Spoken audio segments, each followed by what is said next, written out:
السلام عليكم ورحمة الله وبركاته. اليوم بدنا نعمل حلا بارد عشان بكرة المولد النبوي. بحب أعمل أحيانا حلويات، بس المرة بدي أعمل حلويات يعني باردة تقريبا. بدي بسكوت بني، وإذا ما في بني بسكوت عادي تحطوا عليه كاكاو، وحسب مقاس القالب اللي عندكم. أنا القالب اللي عندي حجمه صغير متحرك، وبدي معلقتين زبدة وقشطة. هسه أول شي بدي أروح أطحن البسكوت وأذوب الزبدة. انا هيك ذوبت الزبده وطحنت البسكوت. طبعا بدي ادير الزبده على البسكوت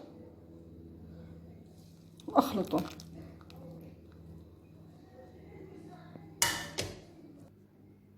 انا هيك بعد ما خلطت البسكوت مع الزبده بدي احط نص باكيت قشطه وارجع اخلطه مره ثانيه. طبعا انا خلطته لما بتكون معي البسكوت متماسك هيك. هسه بدي اروح افرده بالقالب. انا هيك فردت البسكوت بالقالب. طبعا كل حد بحب يعمله حسب السمك اللي بده اياه. انا ما بحب يكون سميكي كثير، بحب شوي يكون خفيف. هسه بدي ابلش اعمل بالخلطه اللي بدي احطها عليه. هسه بدنا نعمل الطبقه الثانيه اللي هي الكريم كراميل باكيتين، واربع معالق كاكاو، ومعلقتين نشا، ثلثين الكوب سكر، وللرغبة قشطة، ونص الكوب معلقة قشطة، ونص الكوب شوكولاتة. هسه كلهم بدي احطهم فوق بعض بالطنجرة، ما عدا القشطة والشوكولاتة ما راح احطهم. راح احط الكريم كراميل باكيتين،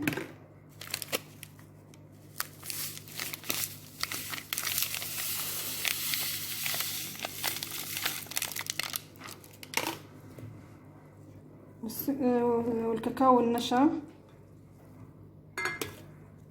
والسكر. طبعا بدي احركهم على الغاز، وما ما اترك تحريكهم بالمره عشان ما يصير معي كتل. بدي احطهم على الغاز واستمر بالتحريك. طبعا انا حطيتهم على الغاز، استمر بالتحريك، ما اترك التحريك نهائيا لحد ما اطفي تحته. انا هيك غلي مع المزيج وثقل شوي معي، بطفي تحته.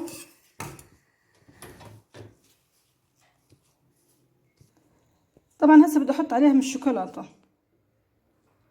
انا هيك حطيت الشوكولاته، بدي احركهم لحد ما تذوب الشوكولاته. طبعا اختيار الشوكولاته. بدي احط بحدود المعلقه من الجيمر.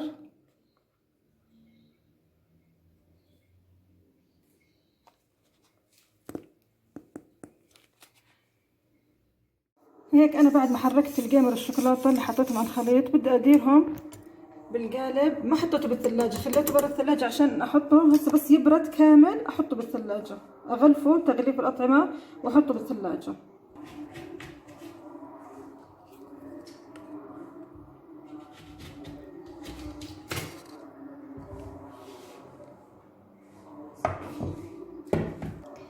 انا هيك حطيت الخليط بالقالب، راح اتركه يبرد كامل بعدين احطه بالثلاجة. هيك اكون انهيت طبق الحلا البارد اللي حكيت لكم عنه. انا عملته امبارح، حطيته بالثلاجة، طلعته اليوم، ورشيت على وجهه كاكاو. طبعا انتم بتزينوه بالزين اللي بتحبوها، وحطيت عليها كرز مجفف.